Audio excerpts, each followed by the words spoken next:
Hi, and welcome to the fifth episode of Energy Conscious Art. I'm Ross Drago, and each time I take a painting and try to explain, firstly, my energy symbol language, and secondly, what this language is trying to express in any given painting. The title of this painting and this episode is Living in Turtle Time, and I think it's relevant to the planetary isolation that we are all experiencing now. And I hope that even though this painting was made a number of years ago, that you will see the resonance that it has with the times that we are in. So let's take a look at that, and I hope that you find this meaningful to you the way I found it meaningful in the subject matter to myself.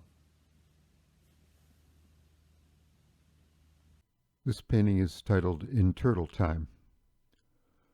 I chose it because, being confined to our homes all over the world, we've had a time to get to know ourselves all over again, remember who we are. So much of our lives is only in relationship and in reaction to the outside world, and now that has come to a halt. And in our homes we eventually come eye to eye with our own selves. And this has a way of deepening the question of who we are and what we're doing here. And this painting is about that kind of slowed down isolation consciousness that ultimately leads us to understanding that we are so much more than we have taken ourselves to be and been asked to take ourselves to be. So let's look at the painting and look closer at the isolated little vignettes in it, and maybe you'll see a resonance with this painting and the times that we're all experiencing. In Turtle Time, it shows a turtle in the hot sun in a desert.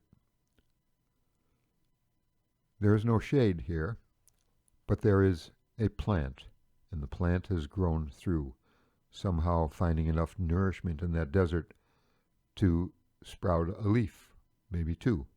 In time, that plant may become a tree. It may give great shade. It may pump water from deep below the surface out into the air, protecting the turtle, giving it shade, giving it water, giving it food. The turtle is very patient. He waits for that plant to grow into a bush, to grow into a tree. Here we have an energy symbol in the language that I've developed over many, many decades. And this symbol of male energy, giving, not necessarily a man or a woman, but a giving energy state. In his arms is a basket with something nourishing, probably bread. The symbol of his head is a symbol of a wave moving upward, which symbolizes desire, combined with a wave moving downward, which symbolizes fear. And when fear, as a wave of self-definition, and desire, as a wave of self-definition, are equal and opposite, they cancel one another and they leave a circle, and this becomes an eye, and that eye symbolizes lucidity, neither desirous nor fearful, but beholding, present, pure awareness.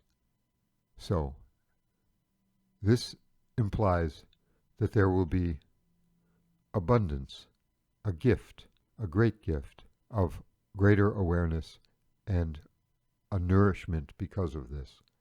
Here we have a symbol of female energy, but it is very different from most of the female symbolism that I use. In this case, There are two waves in the area of her awareness. And those waves, those double waves, symbolize collective self-definition.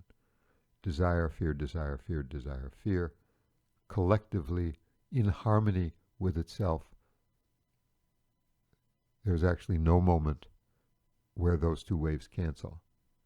They are ongoing. They are almost permanently polarized for as long as she is willing to identify with them as who she is. And a collective identity is different from an individual identity. A collective identity might be a person who says, I am above all an American, I am above all a soldier, I am above all a teacher, an artist, an athlete, a drinker, a smoker, a man, a woman. I'm white, I'm black, I'm Asian. Those are collective ways of defining oneself. And to whatever degree we put our identity into that, we become a collective being. Usually a symbol of female energy has a curve, almost like a chair, underneath her, because usually when someone takes on the energy of receptivity, female energy, again, it could be a man or a woman, it's just the energy of receptivity, there is a wave that comes in and helps support that. Whenever one becomes vulnerable, receptive, the universe moves in, hopefully, to protect that state.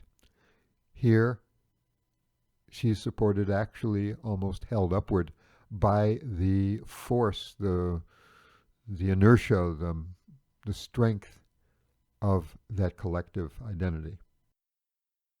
That is her support. She, however, is receiving a vision, a great vision, a vision composed of three energy equilibrium symbols.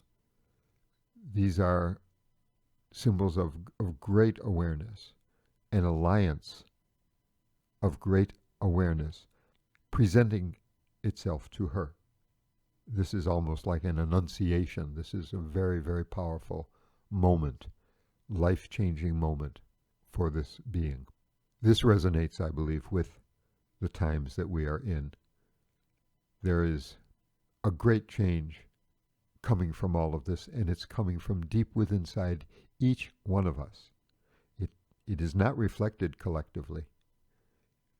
It may not be for some time, but the changes of each one of us being in a position to meet ourselves, to remember who we truly are without our collective identities, but to see the power, the magnitude of being our true self,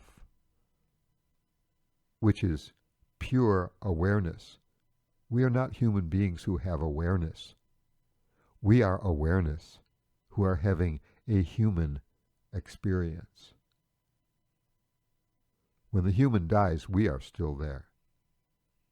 And we go on to other human lives, to whatever else we need to explore in order to learn, in order to express ourselves. From this person's point of view, this is what that person is beholding. Here we have a winter scene, and breaking through that snow is a very tender little plant.